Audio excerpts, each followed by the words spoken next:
Welcome to Chewing Glass, the podcast. I'm your host, Brett Wade. Hello, Bob Murch. Hello. It's so good to have you. Obviously, we've Thanks been for chatting having me. before I hit the big red button here, and I'm just looking at my levels as I do. And we were talking about, first of all, how long it's been since we've been Pretty chatting. much 2 years. 2 years, yeah, it's crazy. To be face to face. Yeah, for sure.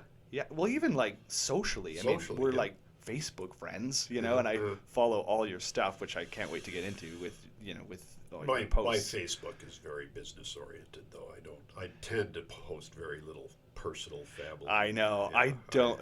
Same with me. I have a rule. It's not a hard and fast rule, but yeah, mine isn't so much business oriented. I'm honestly on there for my mom. Yep. And my family because Susan, my wife Susan, totally was on Facebook for her mom. yeah, exactly. Yeah, it's And, so her mom recently just passed this past week. what? So I I didn't don't know. know. I Oh don't my think God. you do, Marge. Yeah, very But well. so We've had her Mar- over for dinner. Yeah. Oh So my God. Marge has passed away. Oh, I'm so and wow. I had no idea we were going to start the interview like that, but oh my God. Well, yeah. She was 94. Yeah, she So lived a long life. her- Yeah. It is what it is. Right. Wow. But she was in her home to the last. So- Amazing. She was driving up until just a few well, years ago. before 2 years ago, before the pandemic. The Amazing. pandemic kind of threw her for a loop. Right, And it yeah. was COVID in the end. It was, hey, wow. So yeah, Wow. I'm so sorry to hear that. She was a special person. yeah, she really liked you guys. Oh, we loved Boy. her. She was such a spark. Yeah. Absolute spark, yeah. Wow. Well, I am going to reach out to Susan too, obviously, and send my condolences. Okay. But Yeah, yeah, sure, wow. appreciate that. Oh my gosh. Oh, thanks for sharing that, by the way. I gotta switch gears for a second. Yeah. Oh, sorry. Ooh, I'm a little emotional.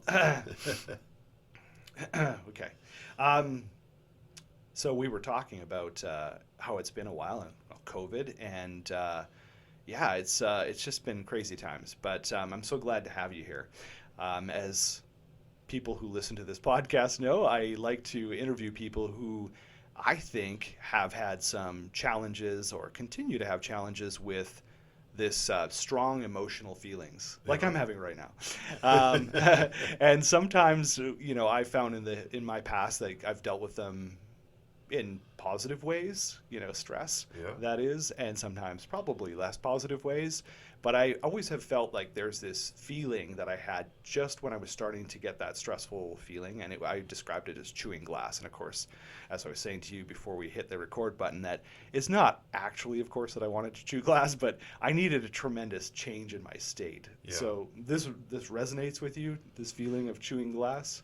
Yeah, I suppose I have a perspective that was altered seriously 10 years ago. And I actually had a period of severe clinical depression Okay. for a little over a year. I think I remember and this. I've told yeah. you about that. Yeah. And I had to really go through the old how are you dealing with things? What are you doing? Right. What changes do you need to make Yeah. to improve things? And I'm not saying I've solved every problem at this point. Come on, Bob. We're recording. I want I the want how solutions. to do this. I want- Top 3. Yeah, well, it definitely at the time, things like therapy were helpful. Yeah. Seriously helpful in the end. I went into something like that thinking, really, like, come on, you Yeah. sit around with a group and talk nonsense. But in the end, they helped me a lot, and I got to see other people going through the same thing. Yeah. That's helpful. And that was really helpful, and to realize you're not the only one. Isn't that? I think sometimes that's the most important thing, isn't it? That they give you that statistic. 1 in 4 people will deal with this in their lifetime. I think it's higher than that. I think it's a lot higher than that. Yeah. I think other people have different coping mechanisms that maybe work, Yeah. maybe not the best, or for their health, maybe. Right. But Yeah. it was highly educational for me to go through that. Right. Yeah. Like, and I determined, as much as I was embarrassed by it at the time, and I was extremely embarrassed by it. Yeah. There's a lot of stigma around that. Yeah, For sure. yeah, and I was just didn't want anyone to know, and I have a public online presence. Yeah. Right. I didn't want that to get out, but afterwards, I kind of realized, yeah, you got to talk about it. Yeah. Because that helps not only you, but other people Exactly. too. Exactly. And so I am fairly open about it, even in my business now. And it's surprisingly, people really respond well. And I imagine a lot of people open up and share other their people stories. open up, especially, well, I mean, I'm in kind of the nerd business of, games and Dungeons and Dragons and all that sort of stuff. And we have probably a much higher percentage than the general population I'm of sure you have people who deal with Right. some of these issues. And I imagine a lot of the people in your world are probably a little more introverted, I'm guessing, Yes. and less likely perhaps to go out and share their feelings, So, Yeah, and games are quite often a way to escape, Right, of or course. to at least socialize with like-minded people. Right. Yeah. So they are definitely more introverted Right. as a demographic. Yeah. We've got to get into Bob, what you do, because it's just unbelievable. We were talking too just before we started recording about how I started off thinking I was going to do video and audio, and that just became too complicated for me. But you've got to see Bob's stuff, and we are of course going to have a link to your stuff. It's we'll get into what you do as an artist and a creator, but I want to also just talk about when we first met, your recollection of how we met. And I'll tell you my version, and then we'll see if it lines up. Sure.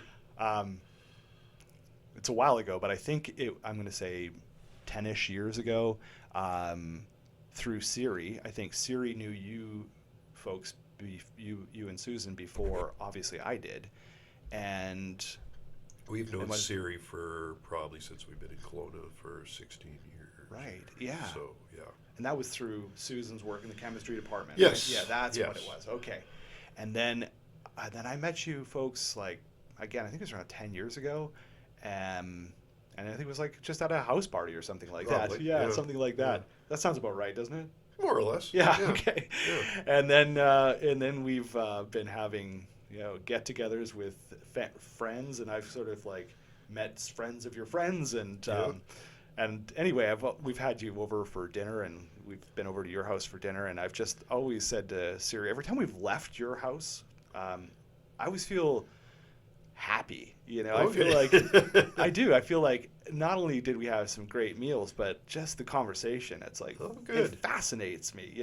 You and Susan are just fascinating people, and we come home and we just talk about it endlessly. In fact, my kids, who quite often, we'll take them, we used to, when they were younger, take them with us, and they would always ask about Bob. They'd be like, Bob's that artist guy, right? I'm like, yeah. He's like, God, he's such a nice guy. They don't say that about anybody. Anyway, okay, so it's all an act. Yeah, exactly. I don't actually. I'm actually. You can tell. You can tell. Me and Ebenezer Scrooge. Yeah, that's right. Right there together. Yeah, of course. Okay, so we've got that out of the way. So, Bob, I want to have people get to know you as I've come to know you. And tell me, first of all, like where you grew up, where you were born. I remember you're an Ontario guy, if I'm not mistaken. Sort of. Oh, yeah. Okay. So, I'm an Air Force brat. Air Force, right. So I was born in West Germany. Okay. When there was a West Germany. Right. My father was in the Canadian Air Force, and he basically serviced. He was 26 years in the Air Force. Started out during the war, and then kind of stayed. So he by the time I was born, was basically servicing our aircraft that carried nuclear bombs. How about that? Wow. So we lived in a little German village with the Air Force base just outside. And every now and then, Dad would get locked down. They'd have some sort of mock drill. They didn't tell the guys working there whether it was a drill or not. They just made them do their thing. Wow. Yeah. And he'd head into a bomb shelter for the next 24 hours or so. Jeez. And his family was out there in the village. Right. Of course. Well, he was safe. Yeah, he was safe. That's exactly my brother and I talked about that. How come he gets a NATO medal and we don't? Because we were the ones. Yeah. We were standing in front of him Right. whatever came back over the border. Oh man. So so that was the first 2 years of my life, and then he basically was transferred to Ottawa. For the next 7 years, he just went into administration after that. Okay. So I was more or less a small child on an Air Force base, Rockcliffe Air Force Base in Ottawa. And then he took mandatory retirement, age, I think it was 53. Wow. And we moved back to the town where he and my mom came from in Behemoth, and we moved into my grandmother's house. How about that? And so I kind of went from, and this would have been 1973, and Ottawa, during the late 60s, early 70s was quite a vibe, very much of the time. And then we came back to Cambridge, Ontario, and it was like, and moved into my grandmother's house, which hadn't been renovated. It was just always my grandmother's house. Right, It was the house my father was born in also. Yeah. And it was like we teleported back to the 1940s or 30s. Right. It really was. Yeah. It was just like suddenly you're just in this small place with all the local townspeople and Dad's, the people he grew up with, and Mom and Dad both. It was quite an impression on it. It really reflects in my work to this day. Okay. So, how is that? How does it? Just that my parents were Depression era people, Okay. children of the Depression in that period. So the house was still full of books from that period. So, I would go up in the attic and look for a book to read and find Tarzan of the Apes. Right. And, all kinds of stuff like that. That was just there. Yeah. So grew up reading, Tarzan and the Hardy Boys and all that sort of thing, because it was just what was in the house. Right. So hence my work now is based on pulp era. We call it pulp era. This helps. Yeah. Now I'm getting it. So it was a very interesting experience, but definitely a bit of a shock to the system from coming from what was kind of a 1960s 70s vibe back in time. Right. Okay. In smallish town, Ontario. Do you have any? I don't imagine you have any memories of living in Germany.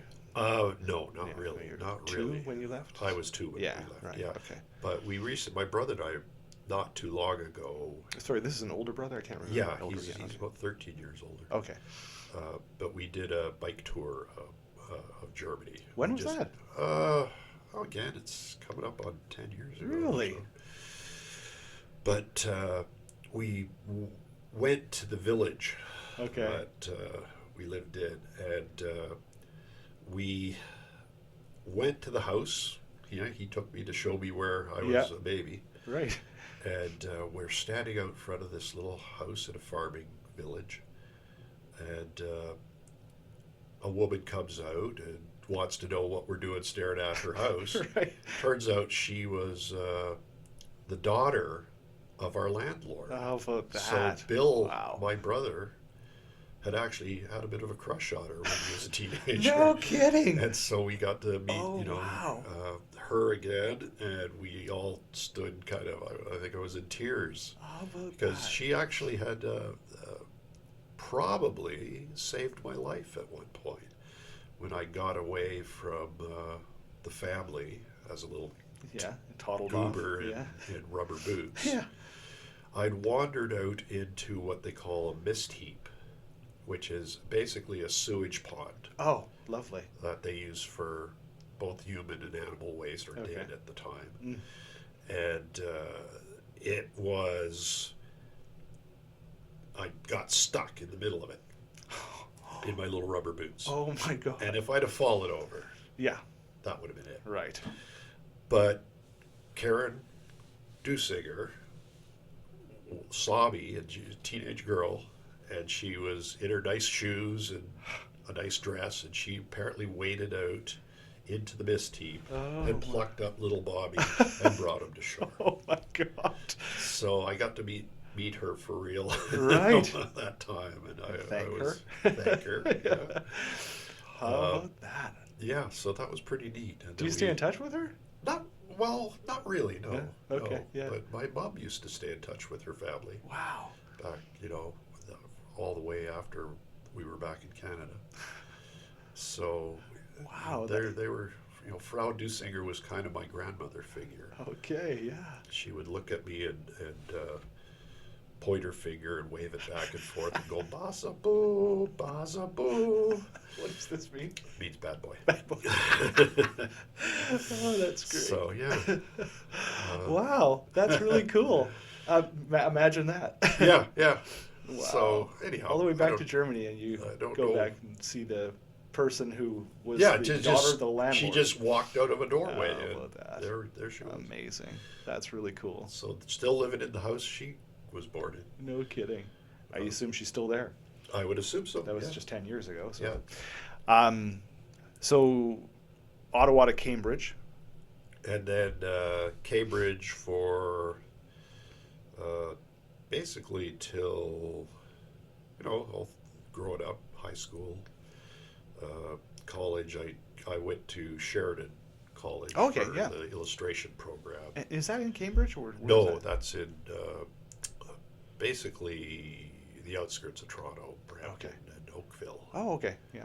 So I would, I attended there and got whatever artists get. Is it a degree? I don't know. No one has ever asked me for it. No one has ever said. You don't have to put that in your CV. Yeah, no one's ever asked for your CV when you're an artist. They just, I never what thought can you about do? this. They don't. Yeah. They Show me don't. your stuff. Okay, Yeah, good. Show me your stuff. Is this something we want to pay money for?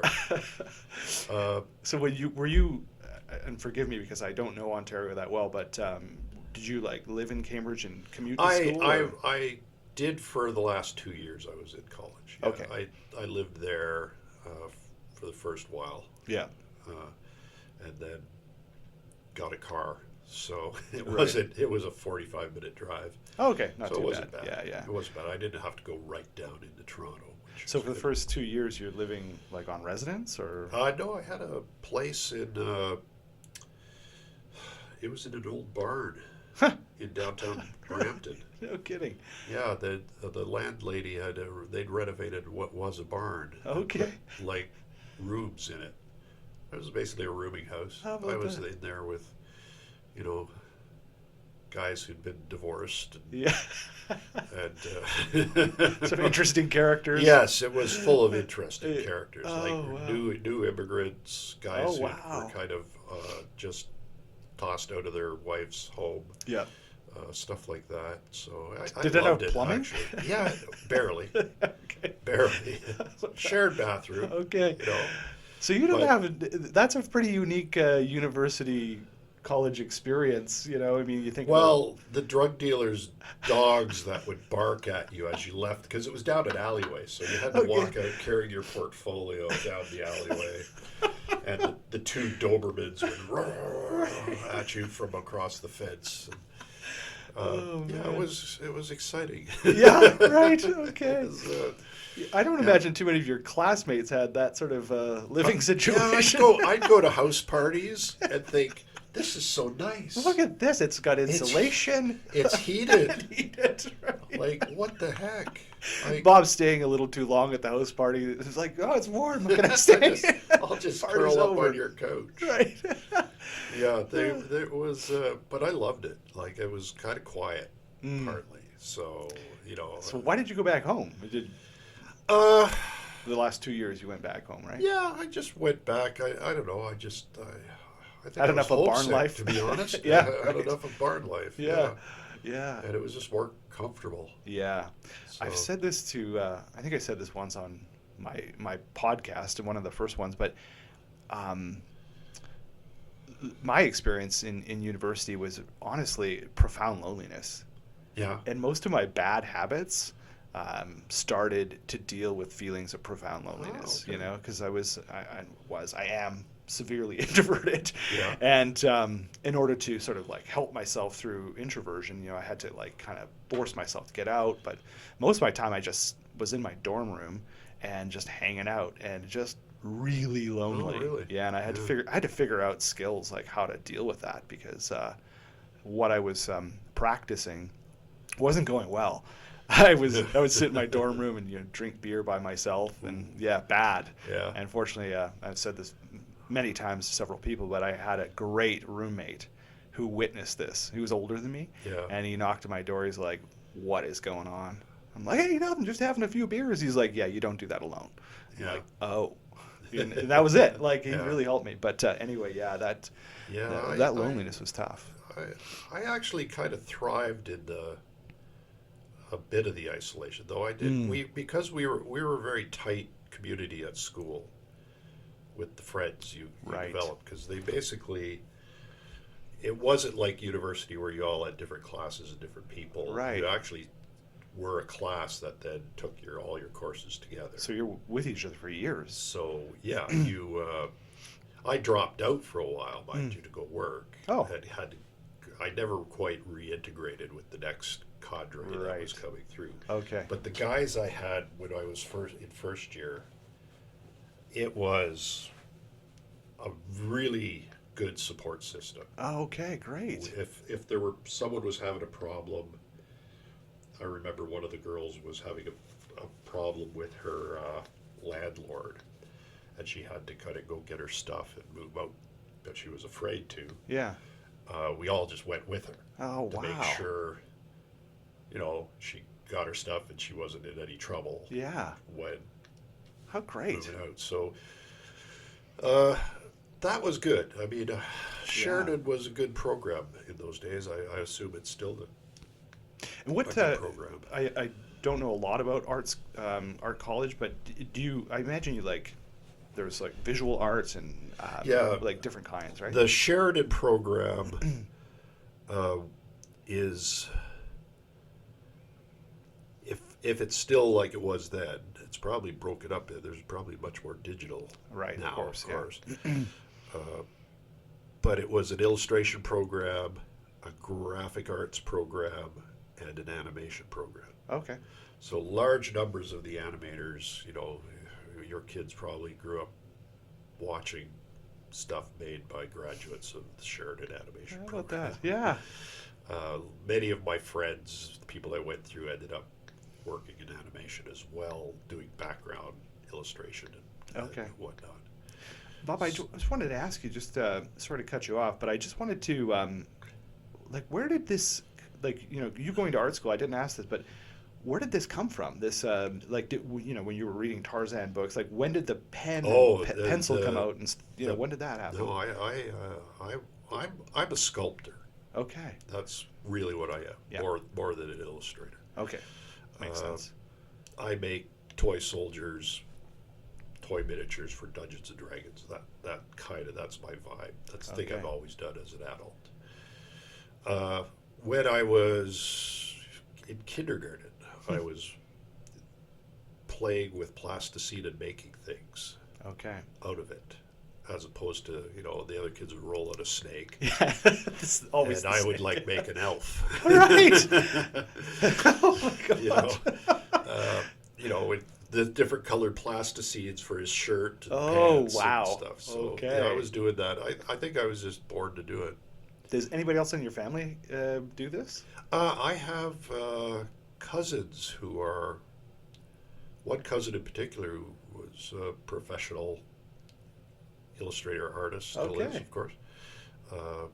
Did some of Rita McNeil's album covers. Okay. And, Wow. yeah. So it's in the family a bit, My yeah. grandmother, apparently, on my mother's side, was very artistic. Okay. On my father's side of things, it's more music. Okay. There are a lot of musicians of Yeah. high caliber. So there's the art gene is there. So it's Ah. kind of there.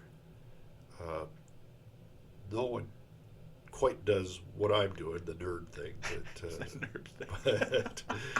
But yeah, there's some pretty impressive artists in the family here and there, Right. sprinkled about. Okay. So we'll get back to Sheridan in just a second, but then, you demonstrate that you're great with plasticine in kindergarten. Did you then take art classes I think you don't have a choice. You just take art. You take art in school, but yeah. you obviously were But thriving also, in art, actually, I'm guessing. my mother would sign me up for little art classes and things as a kid, too. She could see that this is a Yeah. passion for Yeah. you. You know what? They were really good about. It's like they didn't say, well, you're going to have to learn to do something practical, too, right? That's unusual. That's, in retrospect, really impressive. Very, My mother yeah. was determined I had to have post-secondary education. Okay.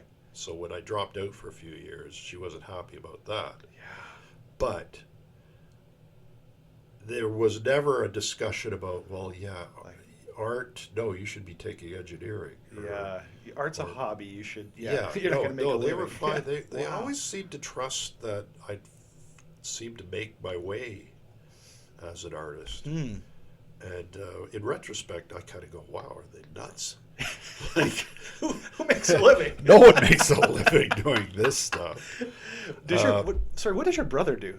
My brother was in the Ontario government in the Ministry of Natural Resources. There's another aspect okay. of our family. We're always kind of a little on the outdoorsy side. So Okay, yeah. there was a lot of people who, liked hunting and fishing and that sort of Yeah. thing. So my brother Okay. kind of ended up in that zone. Okay, in a government job. Yeah. Okay. Cool. So you're doing art through school. Eventually, you decide you're going to go to college. You go to Sheridan College, and you're doing illustration, that track in Sheridan College. Yeah, yeah. And you're there for obviously 4 years. 3 years. 3 years. When did you take you had a gap year? Like you a couple, went to work. two between first year and second. Because basically, around the summer, I was getting ready to go to college.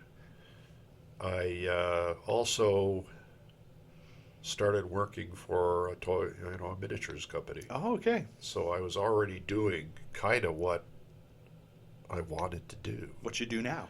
what I still do now. Yeah. And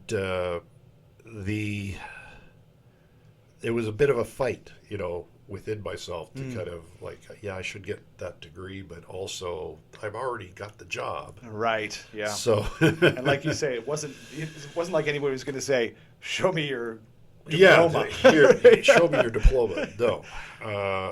So I just worked for 2 years and then decided, I better go back and finish what I started. Was your mom kind of Yeah. reminding you of Yeah, that? she was.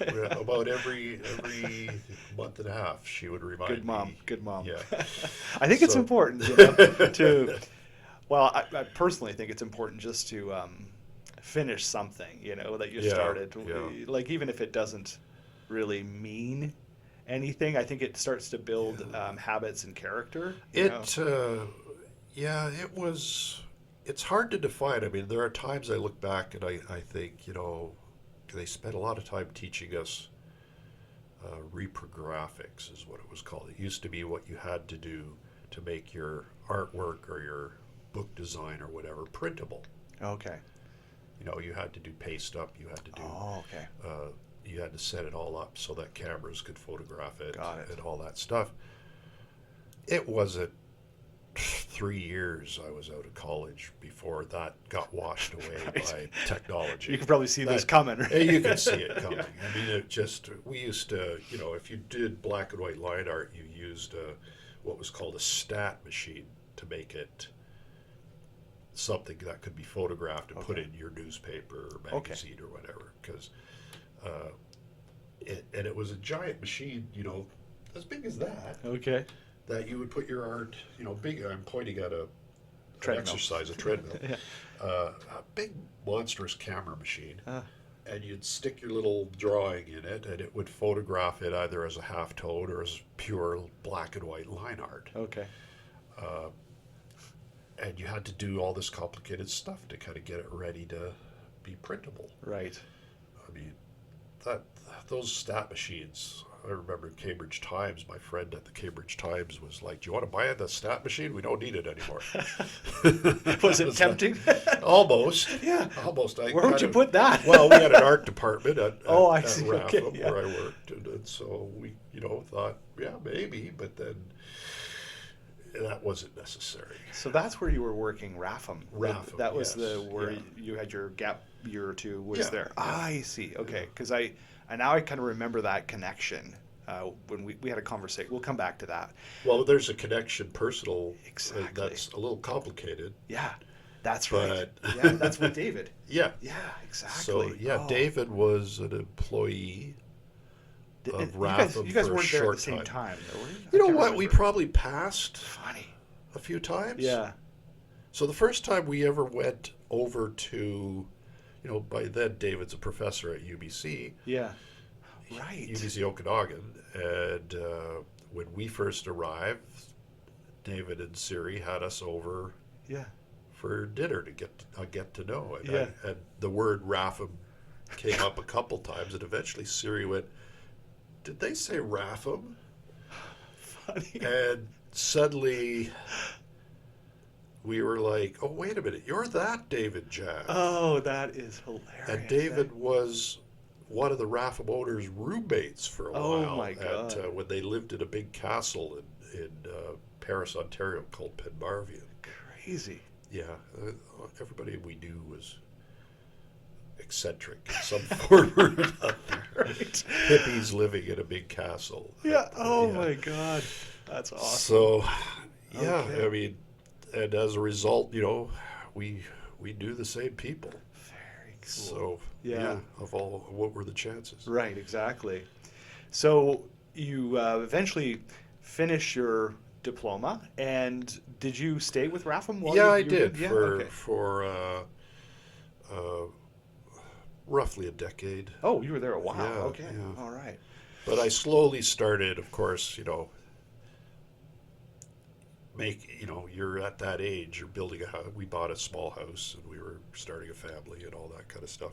And where is this? This was still in Cambridge. This one, Cambridge. Yeah. Okay. I want to get to how you and Susan met too. Ah, okay. But just before I do that, there's this story that's been kicking around in my little brain, and I remember you told me this story, and Siri and I often talk about it. We laugh. Thank God it ended well. But you were telling us when you were a kid how, well, parents were just a little more casual. Oh, yeah, yeah, yeah. And I remember you telling this story about how I think you were at I don't know if somebody's house or a camp. Anyway, it's on a river, and you're. Oh no, that's a cottage. The Yeah, cottage. That's actually, I wasn't really. This is more emblematic of our parents' generation. Right. I wasn't one of the little goobers involved in this, but my cousins were, and my cousin Jack is now, you know, he's a wildlife guide and a hunting guide, Okay. and you know, a professional outdoors guy. Yeah. And he was always excited by that stuff. So they were we were in Huronia, and we had a cottage, a family Okay. cottage that was my grandparents. And he was maybe 12 years old or something, and he was obsessed with taking a canoe trip. and he, It's 12-year-old. yeah, he's a 12-year-old. So he's looking at all the maps, and he's looking at from where the lake, the cottage is on, and he's thinking, I could, if we portage this part, we could take these rivers all the way around and come right back to the lake. Jeez. And so he, headed to the parents and said, I got this plan. Look at the maps and stuff. And the parents, of course, with their cocktails and stuff, sitting in their lawn chairs. And, oh, okay, sure. Make sure you take all the little kids. Yeah, and I wanted, we'll take the little kids. And so, as Jack said, it was a few hours later, and I was like in the canoe navigating white water with a bunch of little kids in the front of the canoe. No life jackets, of course. And thinking, I don't know if they know what they're doing. The parents, I think the parents are. Maybe we got to step it up a little bit on what. Oh my God! And What Jack was the eldest in this canoe. He was the senior in this canoe. Yeah. How old were you? Oh, I wasn't in the canoe. No, Oh, you were. No, fortunately, because with my luck, I'm in the one that they lost somewhere along the way. That's that family story. Well, then there was Bob. And then there was Bob. Remember Bob? Yeah. Bobbing in the He's water. He grew up as a wolf boy in the wilderness of Penetang. Because he got a. Man. Oh, that's a great story. I just love that. But that's our parents' generation. Right, yeah. Right? Like they were just. Yeah. I mean, when you think of how much time we spent alone. Oh, growing up. exactly. I know. I'm shocked with No babysitters and stuff. Like just the amount of time. You spent your Saturday night with parents were out somewhere. Yeah. You were watching Fantasy Island. Right. And maybe hanging out with your friends. Yeah. I remember digging out a bottle of wine in the basement. Exactly. Finding their booze. Basically. Yeah. I remember, my childhood, similar in the sense that I remember the rule was just make sure you're home, before dark. Yeah. And then, of course, in the summer, that extended till 10 or 11. And yeah, I don't think I ever even had that rule. Awesome. No, we ran amok. Yeah. And as teenagers, too. I mean, they were very liberal. I'm not sure why. I remember, still in high school, my cousin and I had gone out and got into something and came back, and we were in the upstairs hall of the house, lying on the floor in the hallway, pretty drunk. And my dad came home from whatever party he was at, and he walked upstairs and looked at us both, went into the bedroom, got whatever it was he was there to get, came out, and just left. It was like they're breathing. they're okay. They're at home anyway. Exactly. They're gonna figure this out. Oh my God! Yeah. No, different times.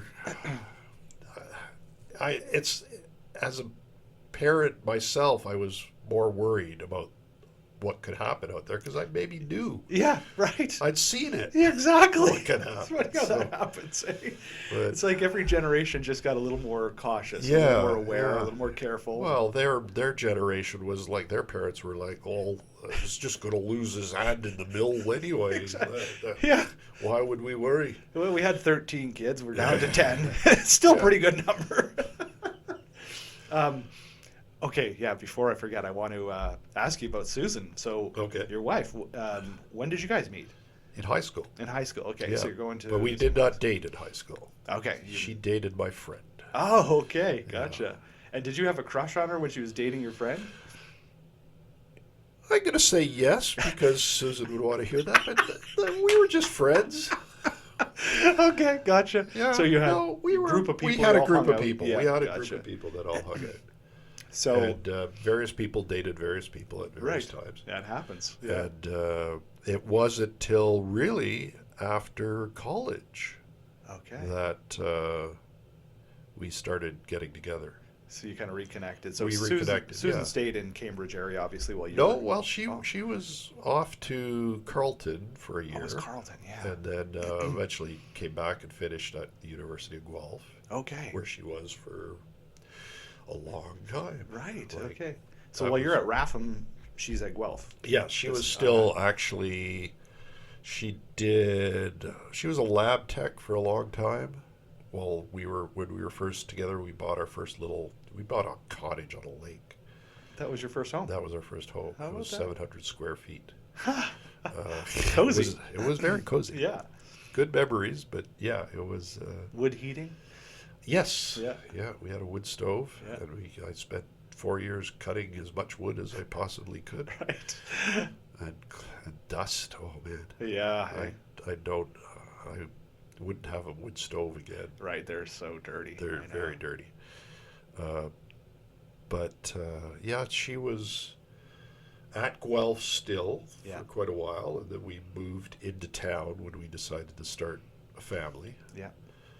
Uh, And you guys were married at this time? I can't remember. yeah, we got married. Well, we were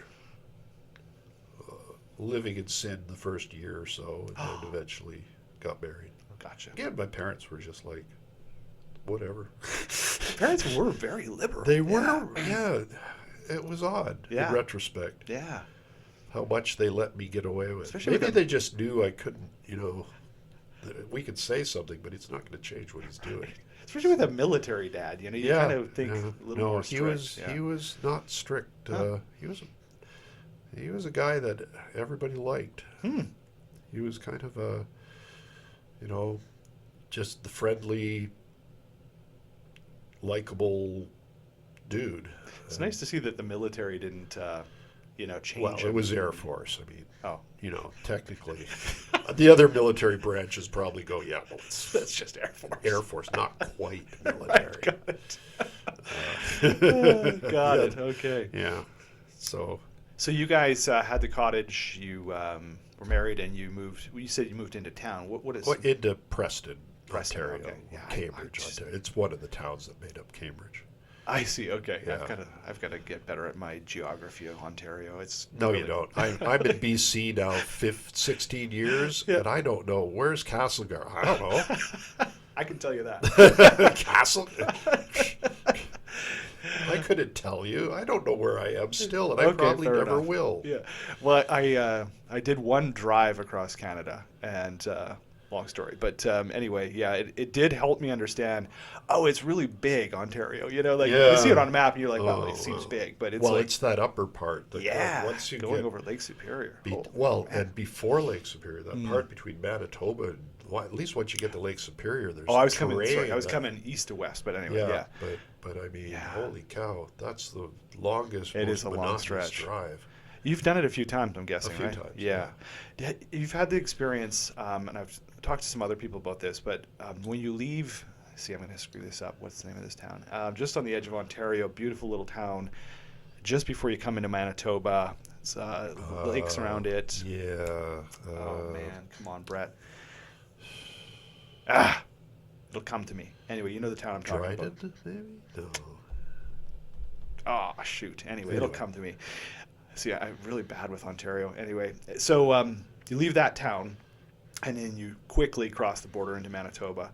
And there's that very strange feeling where it's like, oh my God, you're going downhill. Yeah. You come off the shield, right? Off the Canadian shield, and you drop very gradually all the way into Manitoba. Like, you can almost coast. Yeah. That's just that really was profound for me. I don't know why, but I was like, I just remember my son as he was what, 11 or 12 at the time, or maybe 13. Is this your big move from Ontario? This was our big move, and Okay. as we get to the outskirts of Regina, and he's like, "That's the biggest Regina I've ever seen." Oh God, he's got to It's have like, that oh, joke. great. He's waited since Ontario to ever drop that joke. He's been biding his time. Exactly. The Just a whole- few more days. Yeah. Yeah. Oh, So, funny. So let's go back to you're living in Preston. Yes. Okay, and you got a house there. Sorry, seasonal allergies. Yeah, no worries. Was Spencer born there in Preston then? Yeah. Okay, he was born there. Yeah. Okay, and you guys, was that when you came to BC? Was that where you were at then in Preston? Yeah. So you didn't move around anywhere else in Ontario? Okay, no, we gotcha. didn't. Well, it's good. I was hoping I wouldn't have to remember another Ontario town. I'm like, Yeah, man, this yeah. has really stretched it for me. I still can't I remember miss that town. Ontario at Halloween. I find the old Victorian houses. Oh, okay. And they do Halloween really well in southern Ontario. And the leaves change. And the in leaves. Yeah. And there's old cemeteries. Oh, right. All that Okay. good stuff. Yeah. Just, uh, we don't have that out west. Yeah. It's sort of a completely Different vibe for sure. Yeah. Yeah, exactly. But I lived in Pennsylvania for a while. I think I told you this. I was Yeah. living in Gettysburg. oh yeah, Yeah, I which love is Gettysburg. Yeah, of course you've been to Gettysburg. Yeah. Yeah. Yeah, it's a cool town, right? It I mean, is. It's like It is. on many levels. Like it's a little strange when the reenactors, descend upon it in July. But it's other than that, it was a really cool place to live. I don't know if I told you this, but the building I lived in had a cannonball Yep. stuck in it, Yeah. and it was like wow, like because I'm from BC, like nothing's old out in BC, Yeah. but Whereas there it's like it's all old. it's all old, and Yeah. it's just The fireflies at night. Fireflies, in the exactly. summertime. You look out at the battlefields, Yeah. the fields, Yeah. and just millions upon millions of fireflies flickering. I don't know how woo-woo you are, but when I lived there, I wasn't really big into like people who believed in ghosts. People would be I like, got a story for you. oh, Go ahead. I want to hear Go that. ahead. So I'm living in Gettysburg, and working as a manager of a nursing home, basically. Yeah, yeah. And so I got to know a lot of the doctors and nurses and physios around the area, and I was surprised. I hadn't been there very long, and I took a doctor out for lunch. I was like promoting the nursing home, basically, Right. and I take this doctor out, and he's a fairly left-brain guy, as most docs are, and we're having lunch, and he said, "So, Brett, seen any ghosts yet?" I'm like, laughed at him. I'm like, "Come on." He's like, "No, I'm serious. You live in Gettysburg. You're in a building that was in the Civil War. Like, you haven't seen anything." I'm like, "No." Like, I don't believe in ghosts, man. And then I had my ghost experience, and he told me about his, and I thought, oh my God, it was crazy, really crazy. I won't get into it. I want to hear yours, but it was wild. And Yeah. I had to say, I became a bit of a believer in something other than the physical reality when I lived there. We toured Gettysburg. I was maybe in my early 20s after doing a show in Baltimore. And so our group of friends. And just to clarify, your show is a convention. convention. Toys, a gaming miniatures. convention. Yeah. Miniatures Okay. and Yeah. games. And we stopped by Gettysburg for a night and did the battlefield tour and all that kind of stuff. Middle of July, right at the whole period. Yeah. And then I got home and I got sick right away. I got a cold or something. So I was like, I had this dream, kind of a fever dream.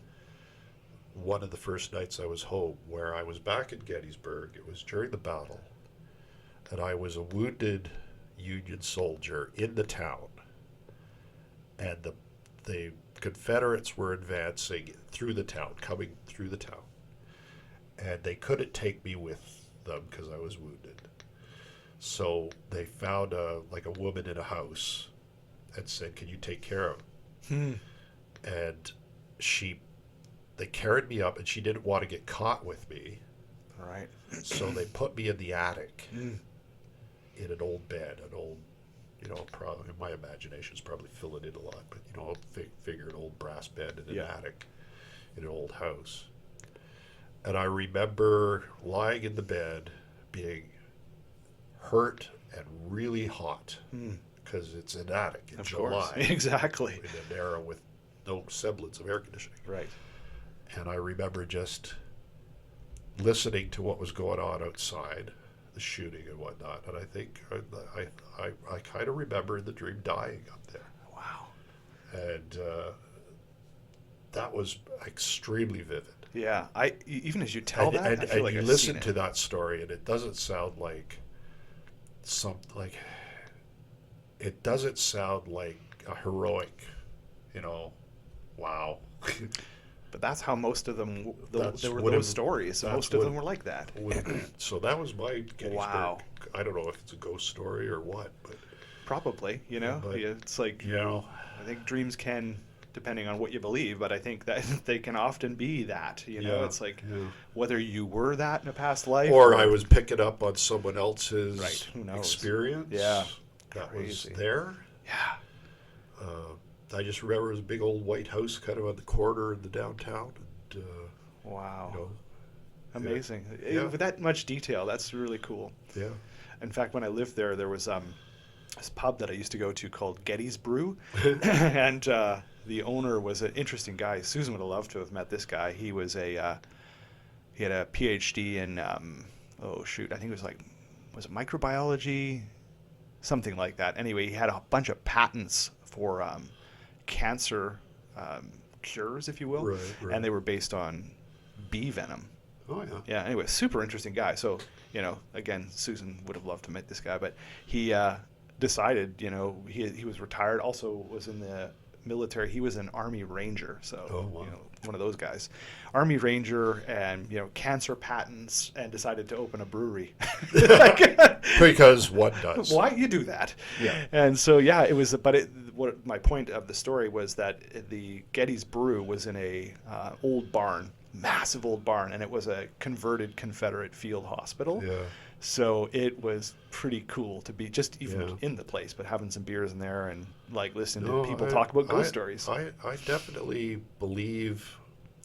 I don't know what I believe, to be honest. I won't espouse any real strange stuff. But the places I've been where the feeling of something really big and dark happened. Yeah. We toured the Dachau concentration Oh, camp wow. as students when we were backpacking in Europe, and you could feel it there.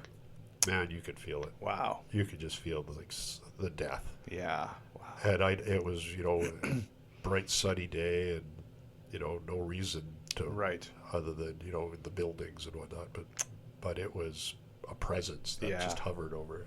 When did you do that? Was that after Oh, just that right after would have high school? been 1989, somewhere in there. Okay. Yeah. Cool. Yeah, we did some European. Did a European, that Was this you and your group that- of friends? No, just Susan and I. Oh, just you and Sue? Oh, okay. Yeah, Oh, yeah. okay. Yeah, we did. We rode around on a double-decker bus with a bunch of Australians for a while. Oh, that's a party right Yeah, there. yeah. You ever met an Australian who was quiet? Nope. I don't think they exist. There are probably maybe they're in Australia. They could be. I'd probably have to go there and find maybe out. they all the quiet ones stay at home. I think so. Yeah. But yeah, the ones that come here are man, just crazy. The drunken revelries that Yeah. just carried on and on and on. Yeah, they're fun. They're a Yeah, lot of yeah, fun. yeah. A little tiring. Yeah, exactly. Yeah, especially for an introvert. It's Yeah. I'm good for about an hour. I'm like, yeah. And then I gotta go find a quiet place on the bus. The double-decker bus. We'd be riding down the Autobahn. Yeah. They were old English double-decker buses Oh, that had okay. been converted to take students, Oh, I tourists. see. Yeah. And so we'd be on the bus, bombing down the Autobahn, at probably half the speed you're supposed to go.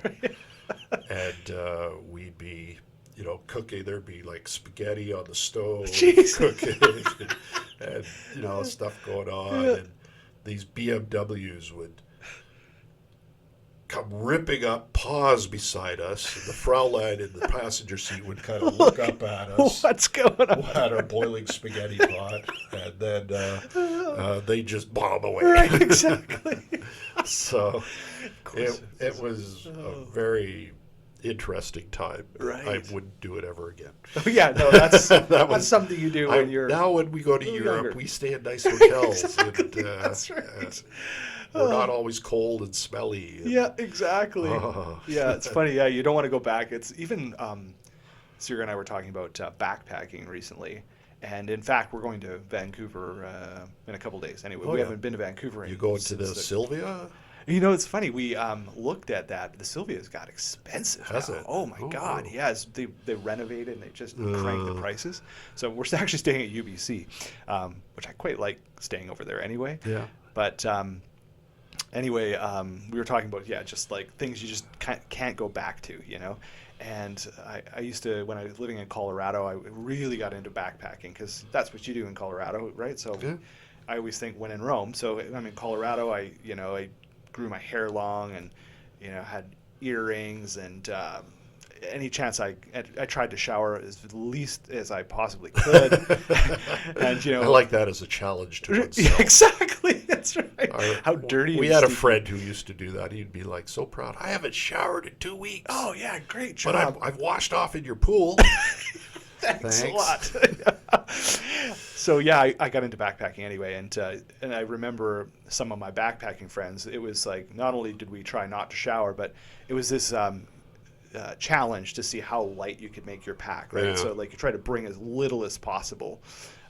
We always managed to find room for like a Mickey of some Well, booze, of but course. we'd take that. But Yeah. I remember like cutting my toothbrush down because my friend was like, "Oh yeah, you got to cut your toothbrush down. You don't need the whole length of it." Yeah, that makes so much sense. You got room for a Mickey? But And I also found this really deep rock I'm going to carry with me from now on. That's right. You know?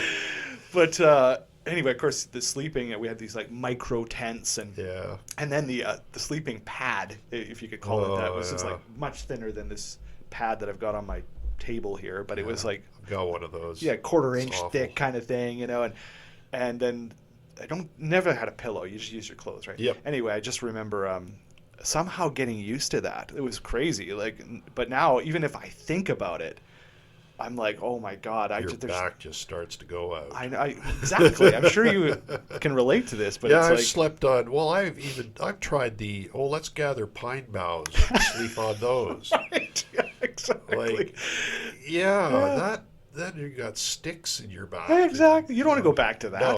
No. Now it's like, even if I go to a hotel, it's like, oh, this bed is just not the same as my bed. I've become terrible. But, okay, so, right, we were talking about your time with the Australians in Germany on the double-decker bus. So I want to now kind of move along, if we can, to you're coming across Canada. You go through the big Regina, and you guys eventually, I'm assuming, I think I recall that you came to BC because Susan got a job at UBC, right? Yeah. Okay. Basically. Yeah. So you get to did you guys have a house? I can't remember, like, the house you're in. Did you have that before you? We came here in the months before Okay. the big move. You flew out kind of And- thing and did a reconnaissance? Kind of did a reconnaissance Okay. and bought the house on one of those trips. That's right. Okay. That's what I And remember. I swear, when we were driving here, we couldn't remember what the house looked like. We couldn't even remember where it was. Just a blur. Just a blur. Yeah. And I'm surprised it turned out as good as it did. Yeah. Because it could have been anything. Right. Yeah. And like, wow. Yeah. So, it's been an adjustment. The West is different than Ontario, for sure. Yeah.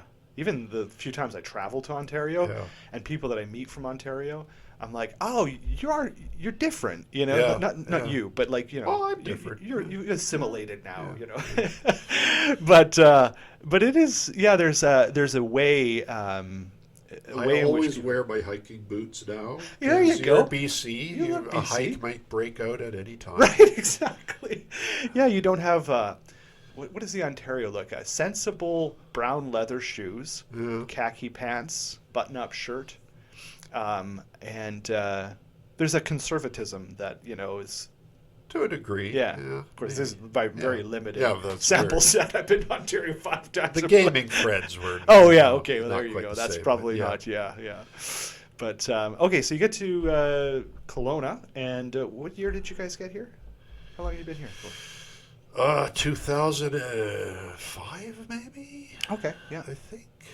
Oh, you've been here a while now. Okay. Yeah. 17 years. Okay. Yeah. No, I have never lived in one place, one actual building this long. Right. This is as long as I've ever. You guys even seem in settled. Ontario. Yeah.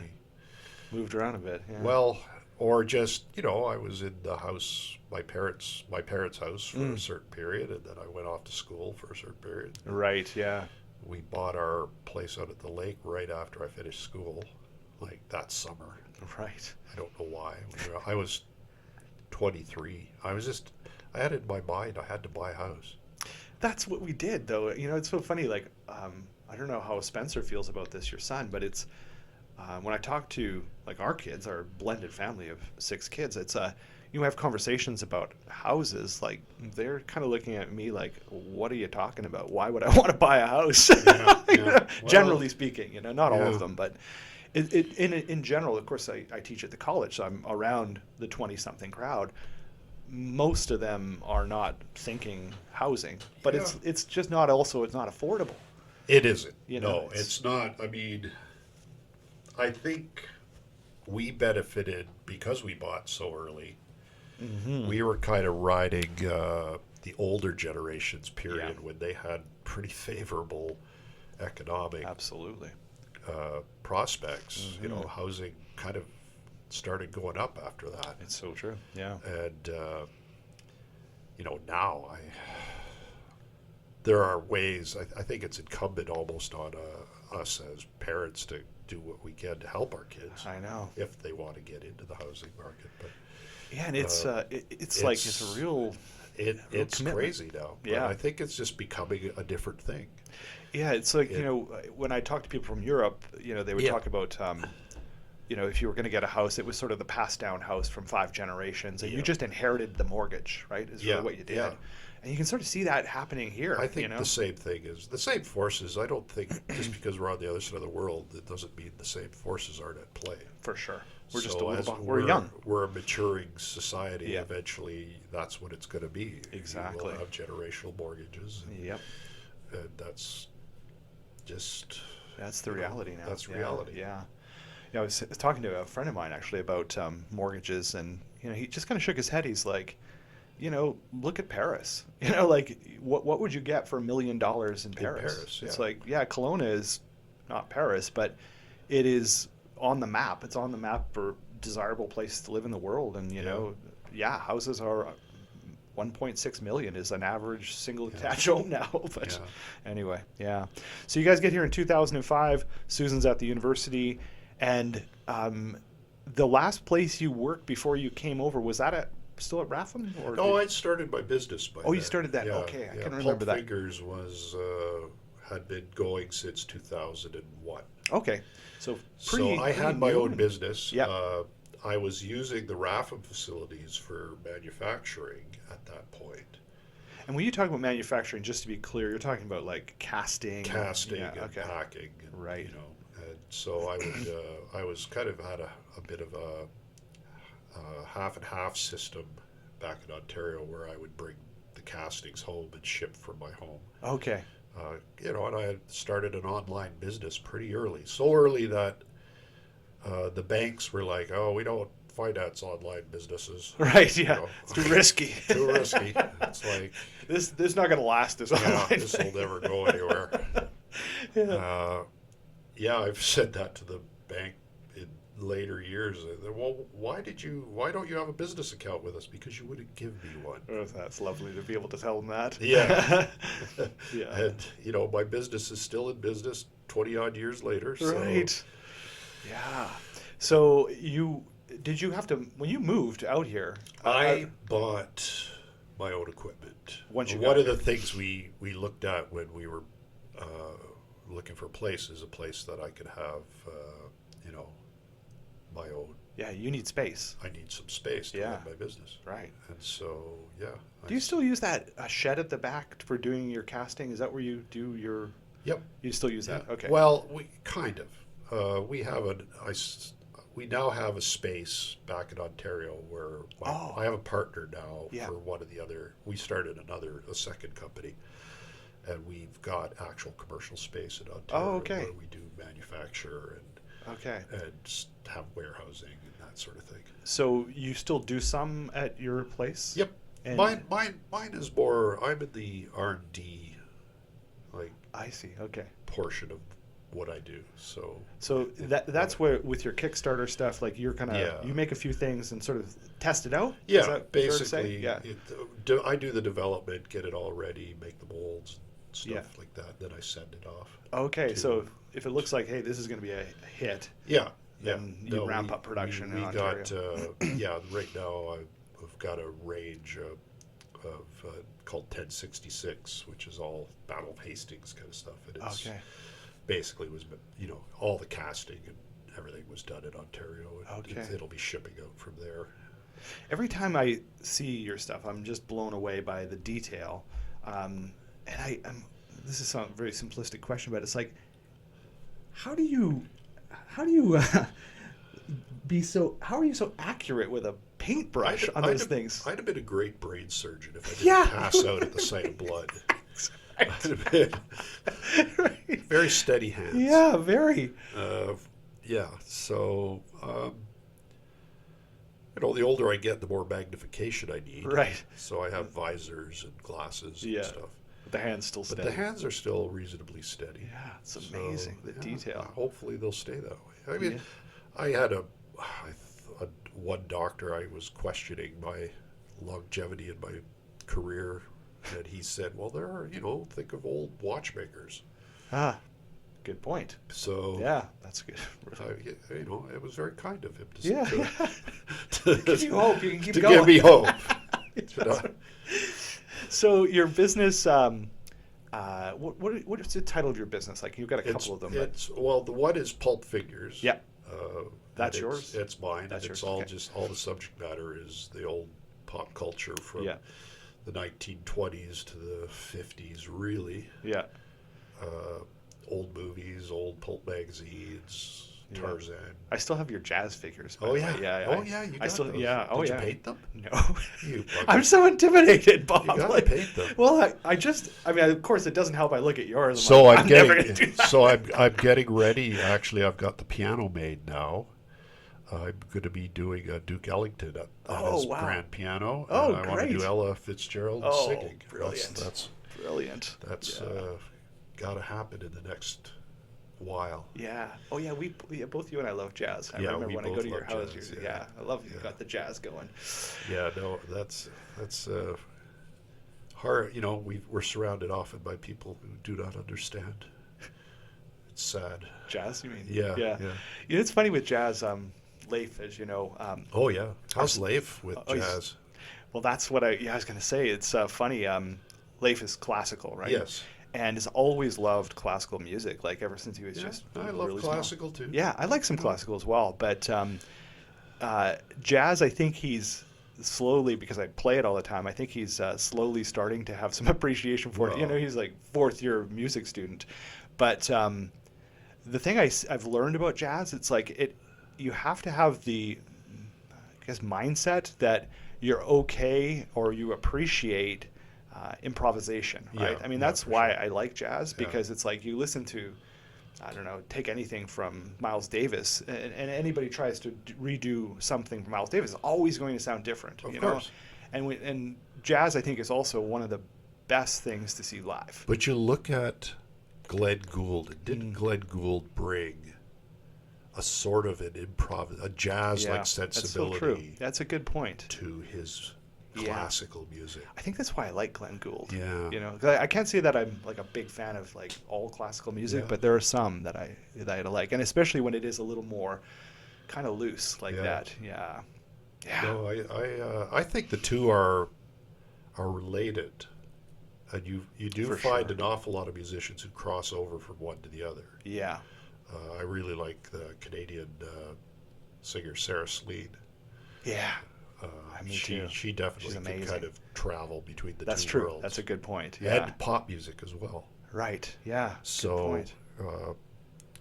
I think it gives such a classical or jazz gives such a foundation, especially to you think of the number of musicians who are ostensibly pop or Yeah. rock musicians. Yeah. And yeah, give it their druthers. Guess what they play? Mm-hmm. Jazz. Exactly. Yeah. It's freeing, right? I think that's Yeah, the thing yeah. with it. It's just, anyway, I could go on about that.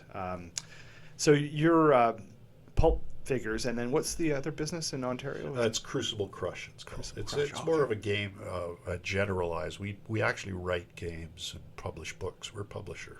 Yeah. as When I well. read your writing on your Facebook posts, like you'll have, I think that's more for your Pulp Figures stuff, isn't it? yeah. Once in a while, I'll write something.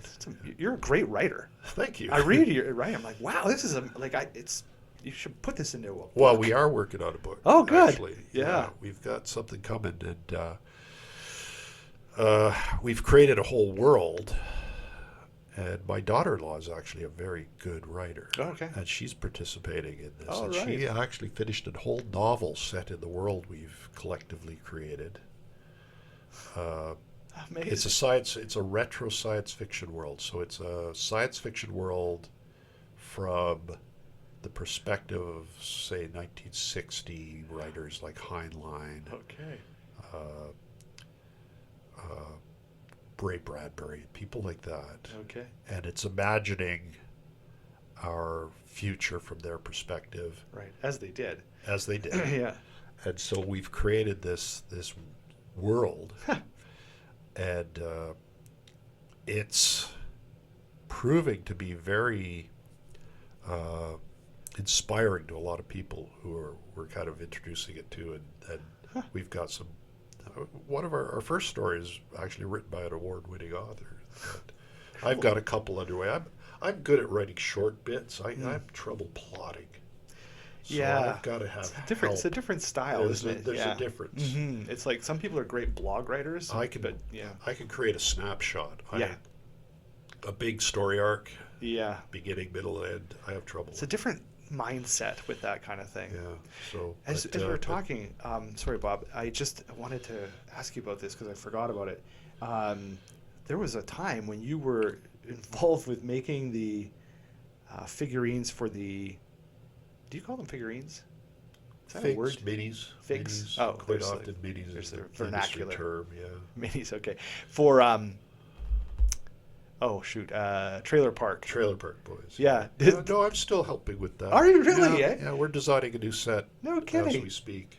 Trailer Park Boys, they kind of made a comeback because they went away. Like once Yeah, the series it was done. actually the actors acquired the IP.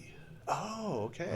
The creator eventually just decided he was headed for other things, Okay. and he sold the IP to the actors who kind of did the show in the beginning, and so they carry on with it. Okay, and they do live stuff too. Do you Yeah, know that? they do Yeah. shows. They do stage shows and Yeah. whatnot. They're So- like pretty big internationally. Yes. I always thought it was like a Canadian thing, but No, no. that really caught on. No, well, my UK manufacturer. I also have a manufacturer in the UK that sells my stuff. He's a big fan. Okay. So when he found out I was doing the figures, he was like, "I gotta have some of those." So, So the Trailer Park Boys board game is that? there is a board game Yeah. they did. These guys, I'll give them a little plug. They're High Roller Games here in Kelowna. Oh, okay, yeah. And they do more mainstream stuff, not so much the Dungeons and Dragons-ish Okay. kind of stuff, but Yeah. they do Trailer Park Boys, Monopoly. Oh, okay. They're now doing the other Canadian, kind of the new Trailer Park Boys thing, Letterkenny. Oh yeah, Letterkenny. Yeah, I've seen it a So few times. they're doing some stuff for them. I think Okay. Letterkenny, Monopoly, and again. Have you watched Letterkenny? Yeah, Yeah, it's kind of cool. Like, it's pretty cool. Well, yeah. I have family that's from up there. Oh, okay, gotcha. That's basically supposed to be Listowel, Ontario. Oh, is it? Okay, well, I don't know where that and is. so but yeah. both Susan's family and mine on my father's side came from that part okay. of Ontario, the Okay. rural small town Ontario. Got it. Okay, so when you watch it, I assume you can sort of almost get a real feel of it. Oh yeah, yeah. yeah. The Yeah. hockey talk and The hockey talk Yeah. and the different types of people. Yeah, And- exactly. yeah, my family came out of Wingham, Ontario at one point, and Susan's out of the Mount Forest area. I have no idea where this is. And just farm towns, Okay, little old farm towns got it. Okay. in the middle of just kind of fields and maybe a river or two. Not Got it. much. Right. So, thank you for answering my question about the Trailer Park Boys. It's been on my mind. So you're still involved with it, though. Yeah. So besides the board games, though, like what do people do with the Trailer Park figs? Well, the figures were part of the first board game, the first set of Yeah. figures. I just designed them. I didn't Okay. make them. Okay. They were produced in China. But I don't know what their next set. They've had me design like a whole new set of the different characters. Yeah. So I'm not sure what they're going to do. This is High Rollers. This is High okay, Roller, yeah. So If I could get a hold of the license myself I'd love to do some 28 millimeter scale. That's my standard scale. Okay. What is the ones that you're doing for they're doing? The first set were almost like McDonald Land toys. So picture plastic. Yeah. Like they're about 3 inches, 2.5 inches tall. Okay. But the Trailer Park Boys, Bubbles Yeah. and Julian and Ricky, Great characters. as McDonald Land toys. Like picture that. That's pretty awesome. Got it. Do you have some of those? I have a few sets, but I gotta get another. They had one last set, and I've got to send it to my guy in the UK because he was just like, Oh yeah. oh, for you're sure. kidding. You I gotta gotta have that. this." So your business is mainly online, selling your figs, Mainly, yeah. and but you also go to these conventions. Yeah, there are Comic Con and Gen Con. Well, Gen Con is our big one. Okay. That's the big gaming show. Does that stand for general, by the way? Gen? What is No, Gen? actually, What is here's the story for Gen Con. Dungeons and Dragons was created by a couple guys, Gary Gygax and Dave Arneson. Okay. They were actually in the similar gaming groups that my original Rapham people were in. Okay. So they were all war gamers back in Okay. the day. Yeah. They all played Napoleonics, Okay. whatever, ancients. They all eventually started writing their own rules. And they would get together at conventions down in the States. So they were there, my Rapham people, when, Gary, their friend, showed up with this little chapbook that he'd written of this game he called Dungeons and Dragons, and got them all playing it. And of course, it grew from there. It's now rather huge. Yeah. So he lived in Lake Geneva, Wisconsin. So when they started having the first Dungeons and Dragons convention, they called it Gen Con for Lake Geneva, Wisconsin. Got it. Okay. There was a Playboy Club in Lake Geneva. They held it there. Okay. Of course they did. From there, when it got a little too big for Lake, if you've probably never been to Lake Geneva, Wisconsin. It's a little holiday town. There's a lake. Sounds pretty. It's pretty. It's tiny. Yeah. So the first place they moved it to was Milwaukee. Okay. At the Milwaukee Convention Center. Okay. And it was there for decades. That's when I first encountered it. Yeah. And I don't know how long ago now. Must be 15 years. They moved it to Indianapolis. Okay. So. And this convention is big. It is now big. It is 50 to 60,000 attendees. Wow. Okay. And it's over a couple days. It starts on a Thursday and goes to a Sunday. Okay. So you go. It is huge. Right. A huge amount of work for us dealers to do as well. Yeah. So when you go there, do you go there with pulp figures or with your Crucible? Both. You go. Yeah. Both. Okay. Yeah, we both we do it as pulp figures / Crucible Crush. Okay. So just help me visualize this. You've got a couple tables there, and you've got your figs on the table. Like, are people walking around just handing you money kind of thing? How did I wish. Let me show you. I know we're on a blog or on a audio. Yeah. But let me see. Yeah, it'll help me kind of get a sense because I don't know if I've ever been to a convention like that. So it is in the convention center, right across from Lucas Oil Stadium, where what is the Indianapolis football team? Indy 500. Geez, this is sports, not really my thing. Isn't that terrible? Yeah. Well, their football team, Peyton Manning. Oh yeah, the Colts. Right. Okay, that I know. Yeah. Okay. Shoot. So yeah, they got a statue of Peyton Manning. Just Of course. outside, Yeah. Of course. Yeah. Bronze even. So that's the inside of the. I just shut it off. Of course. So I'm showing a picture of the inside of the. Oh, I'm looking at it. Where did it go? Damn it. cell phones. Yeah, exactly. Uh, yeah, the inside of the Lucas Oil Stadium, which is done up with tables for games, and it's just one Okay. of many venues. Oh, okay. Oh, wow. So they This is actually huge. take over the whole Oh, downtown area. okay.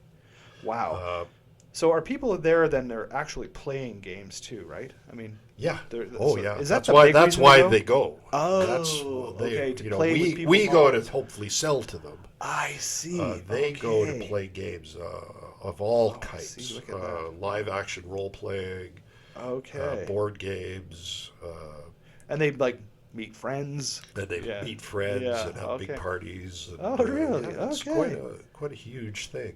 Wow. It is Gen Con. Indianapolis has two things: the 500 Yeah. and Gen Con. Gen Con is bigger. Really? Yeah. Okay. Wow. So people from all over the world are going to this, obviously. Yes. Yeah. Okay. Yeah.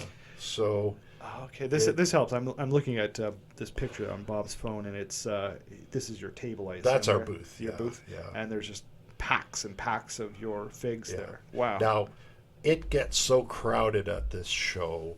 I mean, the dealer hall is quite large. Yeah. Uh, when you want to travel somewhere in the dealer hall, you throw yourself out into the lane and get carried along by the You crowd. merge in. You merge. And Oh, it is man. not something you can just easily wander around. Right. Oh my Uh, God. Okay. To their credit this year, everyone had to have a vax certificate. So Oh, you really? wore a wristband that you'd been certified as having. This had is your first time since COVID. since COVID. Oh, Well, okay, yeah, we were out of it for 2 For years. years. Yeah. Uh, everyone had to be masked the whole time on any convention territories. That surprises me. Yeah, In the States. well, this crowd is not averse to playing by those rules. Yeah. Right. It's a very diverse crowd. Yeah. There's a lot of LGBTQ folk and folks of a wide diversity. Yeah. So there's a general acceptance of what Right. what you have to do to keep everybody safe. And I remember my very brief experience playing Dungeons and Dragons. It was in junior high, Yeah. and I will say the people who played, all of them went on to do great things. Like, it was a smart crowd. Yeah, Like, and I kind of get the sense it still probably has some.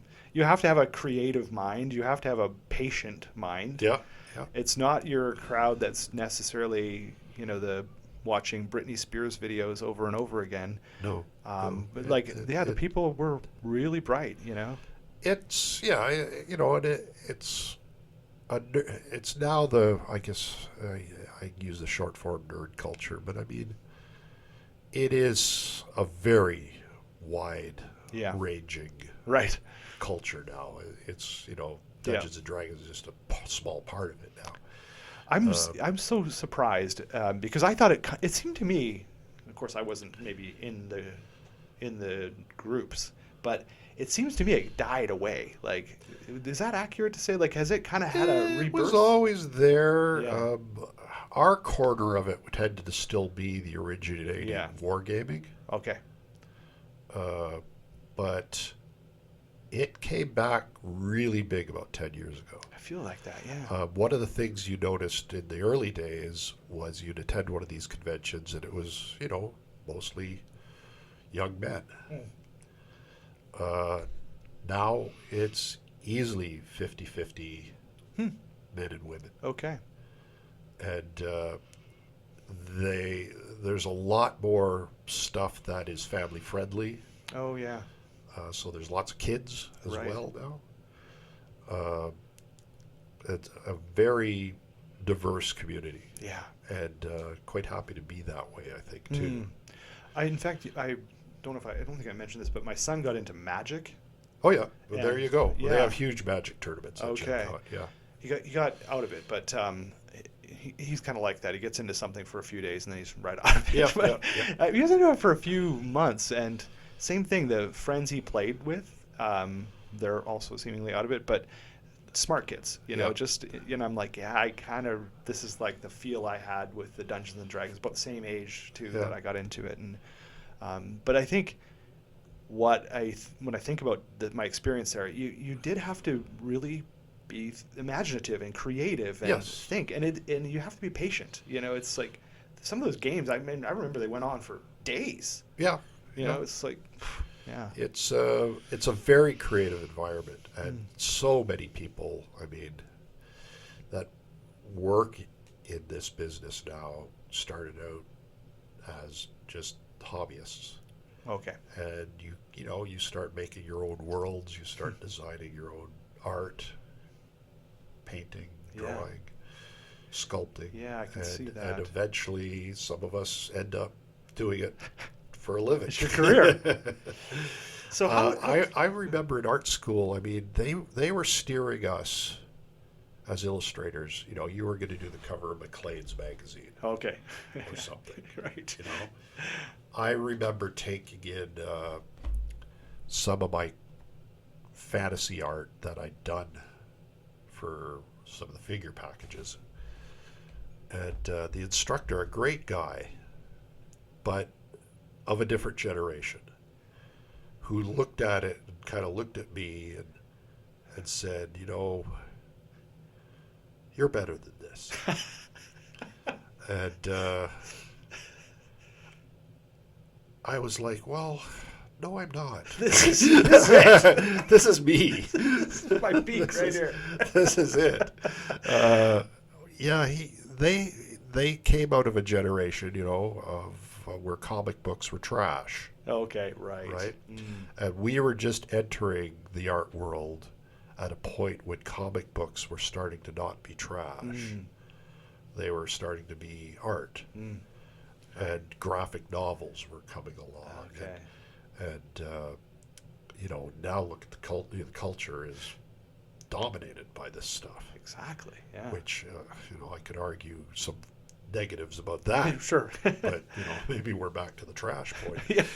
But, people love it, and it's very influential, Mm. as pop culture goes. Yeah. Good point. So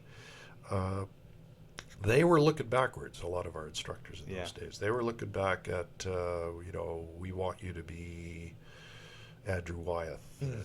Or, they looked at Frank Frazetta and they went, nah, garbage. Yeah. Gotcha. Now Frank Frazetta's paintings, if you can afford one of them, costs you millions of dollars. Right. So, Yeah. Sometimes you never know what's going to catch. Tell me about how your business is going. it's going just fine. So most of it again is online, right? Yeah, it's online. Yeah.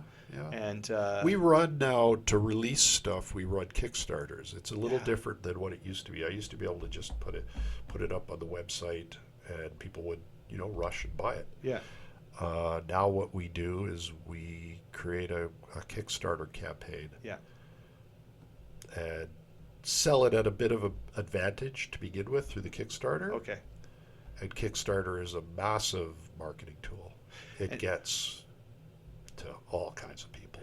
And remind me again with the Kickstarter, it's one of these things where you have a deal and people can buy it obviously online, and then is it one of those things though, like if it doesn't take off, let's say for example, Exactly, like yeah. you can just sort of shut it down, right? You can. And do you have to refund money? Like how does Nope. that go? Okay. So how it works is it's basically a system originally designed to help artists fund or creatives okay. fund a project. Yeah.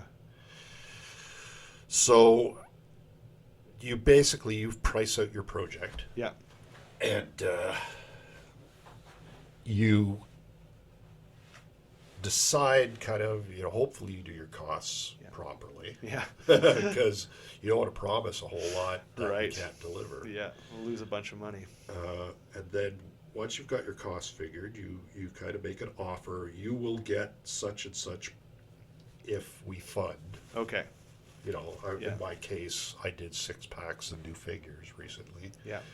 and said, they're help me make this a reality. Yeah.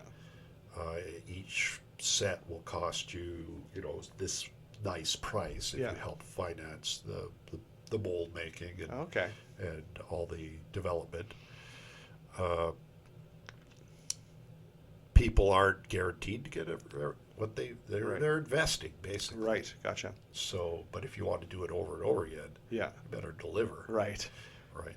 How many times have you done it now, Kickstarter? Quite a few times now. We do it with Crucible Crush too, so half a dozen times at Okay. this point. And they've always been successful so far? Reasonable. Not always. No. Okay. No. We actually had one or two that we pulled. So that's kind of good information for you too, right? It's- you think it's- this is going to just be a killer, and it doesn't go Well, anywhere. it lets you really assess the marketplace Right. Yeah. as well. So And in a don't safe- waste your time on Right. this. Then. In a safe way, you get to get some good Yeah. information, Yeah, right? it's Ah. also a marketing tool. It reaches people who otherwise you'd never reach. Okay. It's quite effective, but again, you got to deliver. With- And we're running a bit behind on one of ours right now, and we're working hard to catch up. To fill the orders. Yeah. Okay. So And that's again coming out of Ontario and Yeah, shipping yeah. out of there. Okay. You're with the pulp figures. So I understand with the Crucible Crush, that's more of the game side of things. yeah, Pulp figures, is it just figures. just figures? So Yeah. what people are collecting them, I assume then, right? They collect them. Yeah. They paint them. Some people just paint them. Some Okay. people paint them and use them in games. Oh, they do. Okay. Yeah. You could, use them just as a kind of an avatar in a tabletop role-playing game, or Okay. you can build armies and Right. have tabletop battles. So I'm guessing that a lot of your customers through Pulp Figures, probably for both of your businesses, but they're loyal return, like most of your businesses, Yeah. repeat business. I have customers that go back to the beginning. Wow. Okay. Yeah. 20 years I've known some of these people, How about and that? longer even when my Rapham days. Jeez. So, yeah, it's quite a community Yeah. after a while. Right. And, hopefully new people coming into it all the time too. Maybe 'cause- they're kids. yeah, hopefully. Yeah, I can sort of see that. It tends to. I get a feeling that when, let's say, for Dungeons and Dragons, like parents who did it, you're more likely to see their kids might Yeah, get into that yeah. too, right? And similar mindsets, I guess, too. So. Yeah, it's again, it's Dungeons and Dragons has had quite the resurgence, and I think Yeah. because it's a social game, Good point. you could get together and sit around a table with your friends, Yeah. and do something creative. Yeah. Well, even board games in general, I was surprised. There's this real change in, like our kids' generation, where you go to like a coffee shop or even a pub now, and Yes. board games everywhere. I Yeah. mean, that wasn't there in the 80s and 90s. That is a even in big, 2000. yeah, that's been a big change at Gen Con Yeah. too. Oh, I okay. mean, the 20 years ago, it was a much more adult environment in Yeah. many ways. There was an awful lot of the goth culture, Yeah. vampire Yeah. culture thing going on. Now it's much more family oriented. So there are lots of board games and card games Yeah. and just fun, stuffy stuff. And a lot of those, and a lot of the games are like just retro stuff. Like I see people playing Risk and Battleship and Yeah. Clue, and Yeah. it's like, wow, But people contact me regularly and go, I want figures to play Clue with. oh So yeah, they want all those characters. right, yeah, cool, Again, with figures, they're sort of an avatar or a fetish item yeah, quite often, yeah, where it gives you a chance to occupy that world just by yourself. I'm going to paint my Colonel Mustard today. yeah, okay, Even if we're going to play on Friday night, I get a couple hours where I can still be in that oh, yeah, world. got it, yeah, That's a huge part of the whole hobby. right, okay. There's a whole nother aspect of Yeah, it, just yeah. besides the game. Modeling, people build scenery, terrain, create worlds Yeah, of their own. I can see the resurgence. It's it's I'm not exactly sure entirely why people are, the younger generation is into board games and stuff like that again. Do you have a sense on why it's the resurgence? I suspect it has to do with it's more community oriented than Yeah. just even a video. Like you could play with other people live on a video game. Yeah. It can be a rather toxic environment at times. Mm. Most of the people I know who do regular game nights for whatever, I mean, they were doing it with a group of friends they know personally Yeah. and like, Yeah. and it allows for that creativity to come out. And It seems to me too that I don't know. I think it is a little retro in that it is something you got to do kind of with other people in yeah. a live, often a live environment. I've done it online too. Yeah. You really can sense though that there's this in this generation where they are more aware of the importance of mental health. Oh And yeah, for I sure. think there's a lot of talk around that, and I think part of board games is a bit of a tool in a way that can be useful for For sure. you know Yeah, certainly. making sure you're with your peers, you're supported. There's opportunity to share feelings, I Yep. assume, and all that. So Yeah. yeah, And work out even issues, yeah, through the games. right. Good You can point. create a character that's not quite you. Yeah, What if I want to be a bad guy? yeah. What if I want to be a half-orc villain? It just Uh, yeah, like or, yeah, or what if I want to be, really good? yeah, What does that exactly. mean? Right. What does that feel like? Yeah.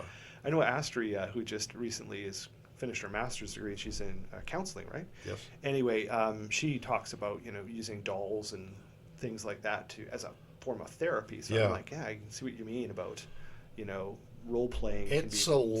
therapeutic. Yeah, there's a lot more to this hobby. I mean, you often see it caricatured on television, where a villain has his little army of toy soldiers. Yeah, right.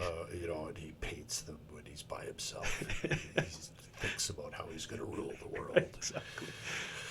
Uh, yeah, I remember watching. That was I forget the movie. Max von Sydow played an assassin, and that's what he did in his hotel room. Was he painted his Napoleonic toy soldiers? Okay. And I was like, yeah, well, not the best PR. Right. Uh, but I do think it is very therapeutic Yeah. and good for mental health. I Yeah. noticed in my own case, I kind of stopped doing it for that year. And when I started feeling better, that was one of my tools, Oh. was to start building things again, to making Okay. things. Yeah. And I started building a lighthouse model. Huh. And once I felt myself starting to enjoy that, Yeah. I knew I was kind of on the road to recovery.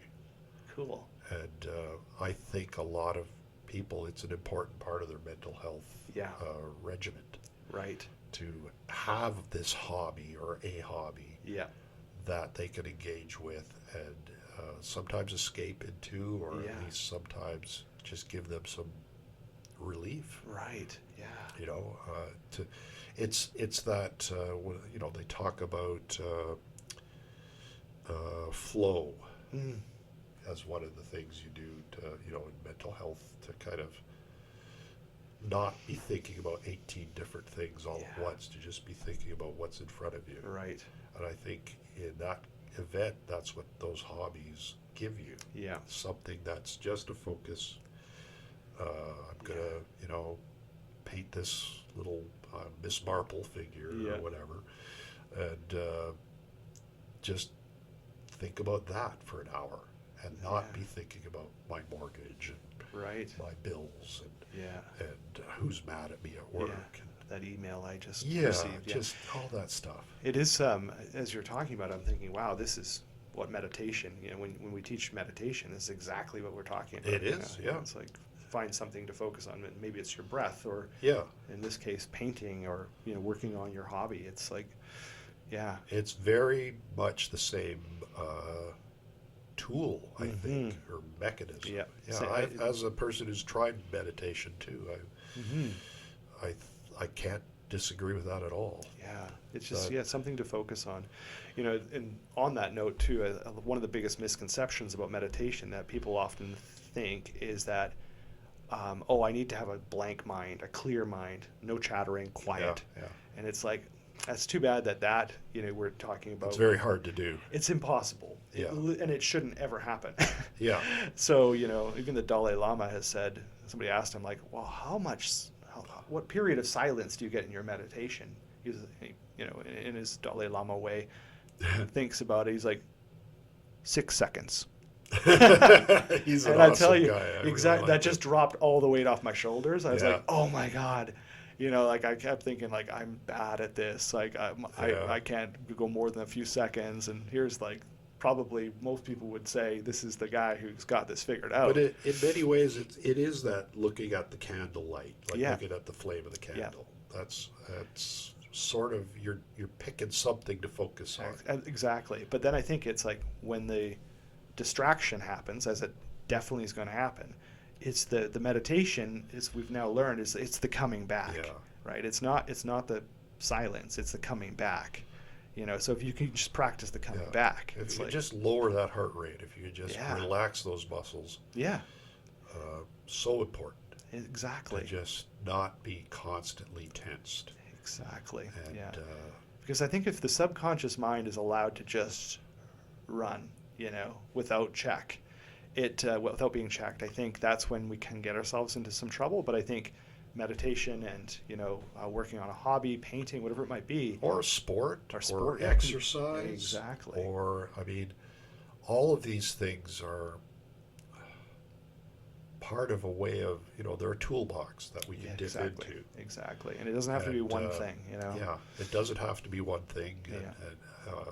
and not everything's going to work for everybody. It's so true. Yeah, So if you love, that's what professional sports really gives people. A lot of people. Yeah. I could go to this baseball game and I could drop out of everything for 2 hours. Yeah, concentrate on that. And I could just look at that and enjoy the environment. Yeah.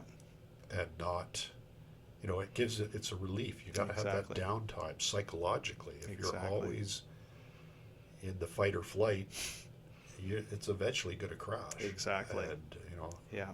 Stress is an important tool that we have for survival, but it's not meant to be on all the time. No, it's not meant to be on all the time. And if you trigger it to the point where it is, you can't shut it off. Yeah. And I've been there. Yeah, I understand. That's frightening. It is. Yeah, I know. And if you find ways to kind of be able to back out of it, that's so important, critical. It is. Really, for survival. It is, for sure. We've it's all like lost people. Exactly.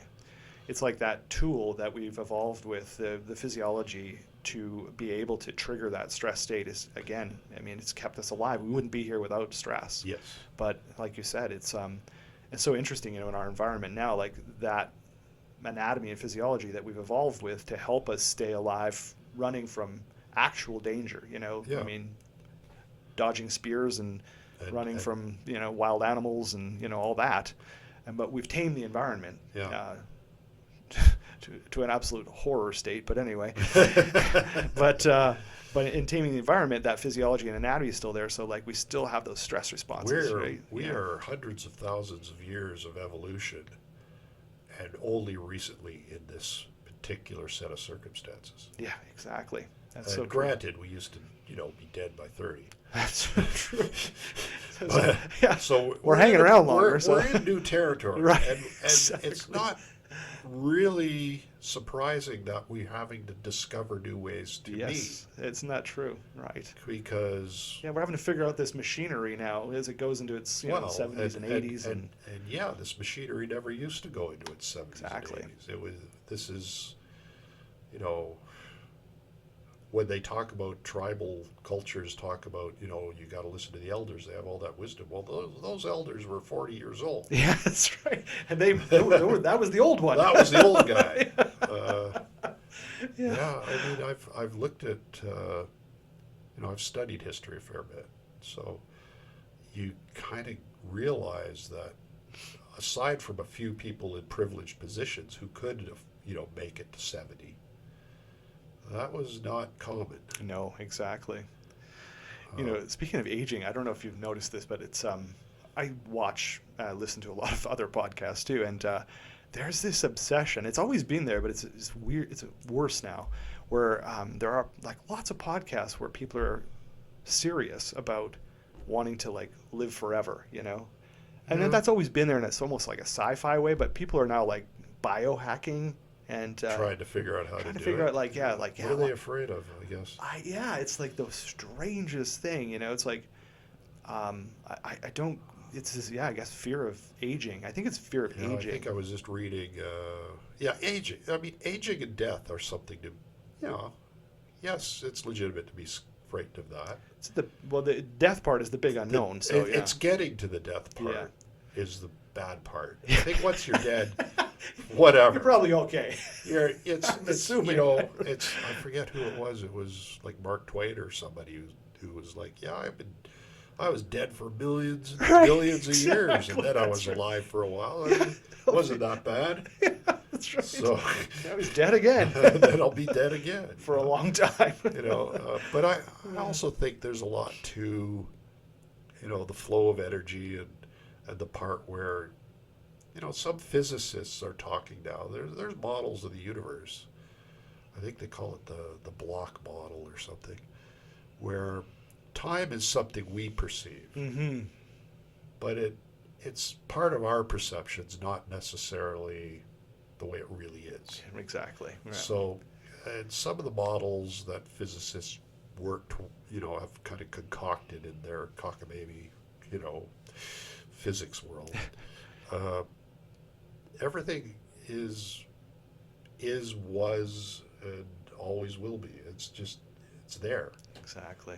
And so we perceive it in a linear time Mm-hmm. fashion, but it is just there. So Yeah, in many ways, you know, you could interpret that as an immortality of a sort. that's true. That's very true. So yeah. what is, you know, if you want, Yeah. if it makes you Makes you feel better. better. Exactly. Sure, you can live forever. Yeah. What is time? What is time? Yeah. Or what is reality? Yeah, exactly. I Yeah. often wonder how much of it is, you know, are we a product of the universe, or are we making the universe as we go? Yeah. Yeah. There's some mind-bending thinking that can happen when you start going down that rabbit hole. Yeah. Wow. Speaking of time, I've had just an unreal experience with you, and I've learned so much. Honestly, just This about. could go on. Oh yeah. Well, hopefully it will. You know, off the air and on the air, but yeah.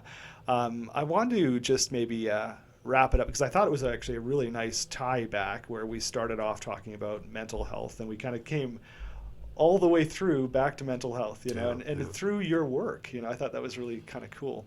But I just want to finish up with, you know, just kind of any thoughts that you might have about, or maybe plans or hopes or dreams. Like, what are you thinking about? What would you like to do for the next 5 years? Even travel? I'm very satisfied with what I do. Yeah. And my wife actually, her work does give us the opportunity to do some pretty interesting travel. Does it ever? Yeah. You guys have seen amazing we've parts seen of the world. things that, yeah, I mean, I've Russia too. You were just not too long we ago. won't be going back there anytime No, soon. I don't see that happening. But yes, we were in Russia, and 2 years ago we were in Resolute. Right. That was just right that's- at the beginning of COVID. Right at the beginning, yeah, just before Right. it really kind of started happening. Yeah. No, that was 3 years ago. 3 years Okay, ago now. yeah. So yeah, no, we were in Resolute. Yeah, because we couldn't go the next year because you can't risk the community up there. Right. Of course. I mean, it's yeah. they don't have the medical facilities. It was desperately important to make sure, you know, no one was bringing COVID into an Right. Inuit Of course. community of that size, because it would have been And wipe it out. disastrous. Yeah. So yeah, I got to swim in the Arctic Ocean. That's I awesome. did a polar bear dip. I mean, it was their summer swim. Yeah. Right. It was there was still ice on the water. I'm glad to hear that. Yeah. But yeah, I got to swim in the Arctic Ocean. That was I think the highlight of the last That's really cool. few years. Yeah. Have you guys got any more trips that you're going to be doing? Not Now right that- now. No. No. Yeah. No, I don't know. I just gotta when Susan says, you know what, there's this thing coming up. Yeah. I gotta be Ready to go.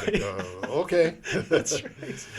Oh, man. So it could be, I don't know, it could be Samoa or. Yeah, that seems to be a common location. that I Susan's love work. the Arctic though. I mean, Yeah. I think, man, that got under my skin being up Interesting. there. just to see it. And, Didn't Malcolm ride a motorcycle up there? he drove. Yeah, he rode up what is the Alaska Highway? Yeah. Didn't And he went up to like Alert or something. Alert. Yeah. Yeah, right on the coast. No, we were higher than that. Yeah, you beat Yeah. it. Oh, Yeah. easily. We were. Have bragging rights. Yeah. I'll rub that in next time I see him too. Yeah, I look forward to our, well, no pressure on Randy, but I look forward to our seafood fest. We all get together. It's, Yeah. Is this a thing that's coming? I'm hoping. Okay. Yeah, I'm hoping. Yeah. All right. Or, I haven't heard about it. Maybe I'm not included. well, I don't think it's happened for a while. So. Okay. I'm just hoping. But either way, I look forward to just us getting together again. Yeah. And as I said when we teed this up, that this is hopefully the beginning of us coming out before COVID gets back up again. Well, now it's just going to be get your shots. Yeah, that's so true. I think we're learning to. Yeah. Have you had it? It's funny. I've been asked that a lot, and I say probably. Yeah, me but too. You say that? Yeah. I just assume because it's like everyone I know has seemingly had it. I think I had it probably the new variant. Yeah. In February. I Okay. Because I was really out. Okay. Yeah, you probably did. And then afterwards, I went to a show with a friend. Yeah. Down in Olympia in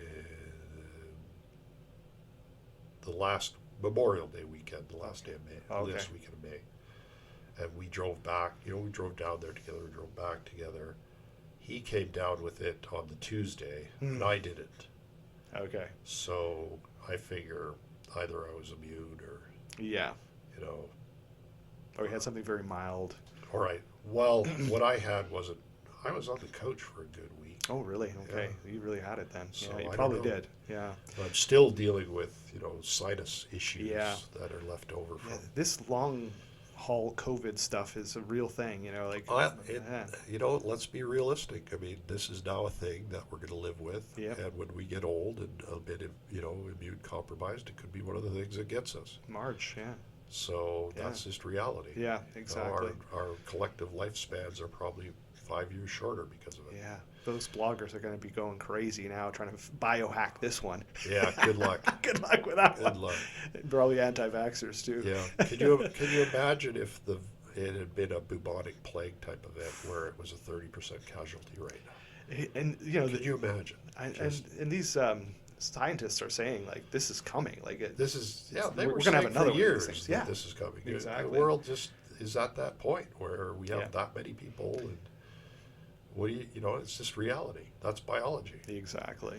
We've got that many people and an ever-increasing number of idiots, which isn't a good formula. No. Well, oh God. Yeah, what's happening in the world? We're in for a ride. Isn't that the truth? Oh my God. Yeah. This is. I don't think there's going back to a normal at this point. I know. It feels weird, doesn't it? So Feels very weird. I think it's important to maintain those friendships and connections. It's so true. Yeah. Because we're going to need each other. Yeah, exactly. Yeah, crazy. All right, Bob, anything else you want to say before we wrap it up here? I think I'm good. Good. Yeah, you're good. You're good. I think I've said enough stuff to bore people for a long time. Come on. Yeah, you're in it. Like I said, I wanted to get you on the show, and I'm really glad I did. Oh, thank you, It's Brett. just so great having you, man. I've enjoyed it. Yeah, this is really great. And what artist doesn't like talking about themselves? Speaking of that, it's more the stuff when we're in regular social stuff. It's like, okay, Bob, we'll talk enough talking about you. This is where your wife is like, pull it out your shirt. That's enough, Bob. Why don't you ask a question?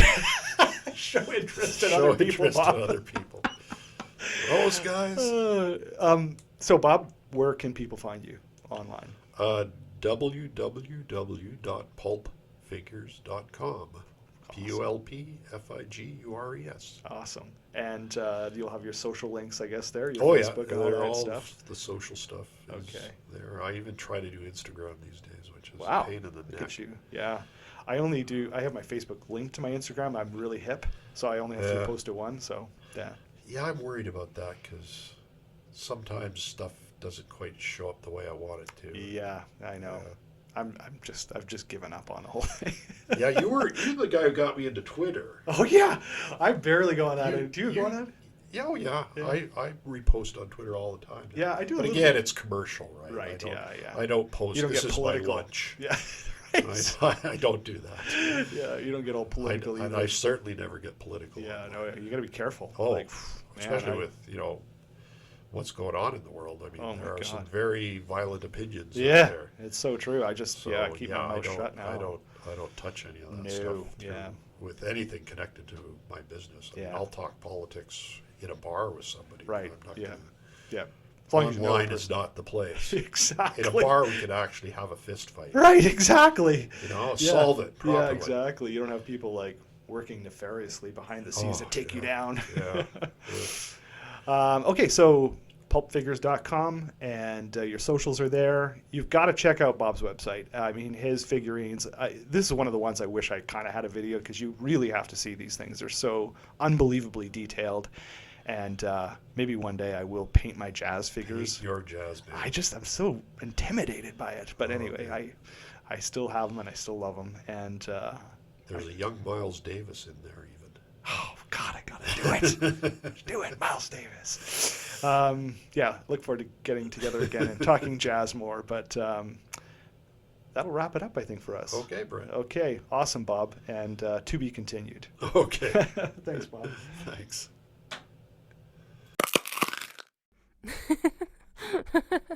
I hope you've enjoyed this episode of Chewin' Glass, the podcast. I've been your host, Brett Wade. For more information about this podcast and other projects I'm involved with, visit brettjwade.com.